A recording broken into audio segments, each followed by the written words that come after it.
Hello, historians and patriots. We have just left chapter 5 with causes of the American Revolution, conflicts that early in the Revolution broke out, ended up with the Declaration of Independence and the principles of our democracy, which are stated in the Declaration of Independence. Now the war has officially started in chapter 6, the American Revolution.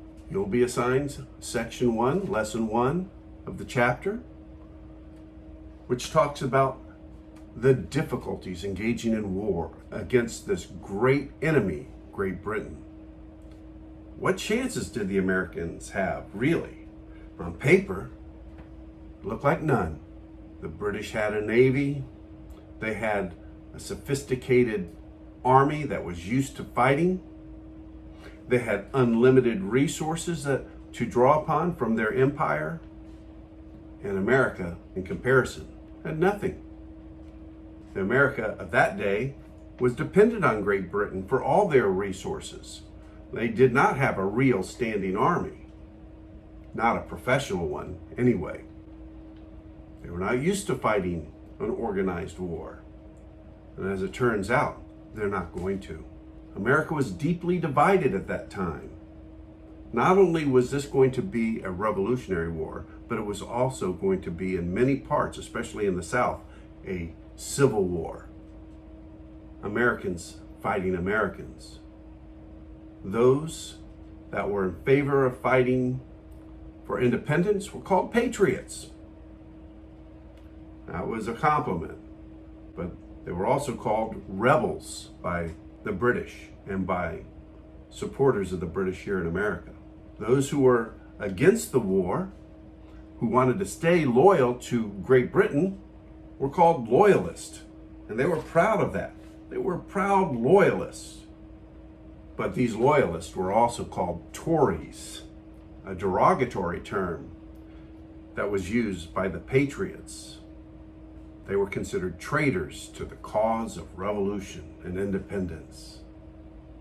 So here we have a war, brother against brother, and Americans against Great Britain. It would be a long war. If you look at the beginning of the war in Concord and Lexington, from that time on to the end of the war, 8 years of fighting. It won't be easy, and many lives will be lost on both sides. In this section, you will learn about the battle strategies early on, how George Washington kept the country together during these struggling times with his ragtag army, where victory was never a sure thing. And in the early part of the war, George Washington lost many more battles than he won. We'll be talking much more about this next week when we get into discussions of the Revolutionary War and reviewing section 1. We'll be finishing up the section with a video called These Are the Times That Try Men's Souls, a title taken from Tom Paine's pamphlet, Common Sense, it was called, where Thomas Paine points out that it was only common sense that America would grow and demand its independence one day, and no better time than right then. It was a very influential pamphlet read in America and throughout Europe about what were the reasons for Americans to declare their independence. These are the times that try men's souls.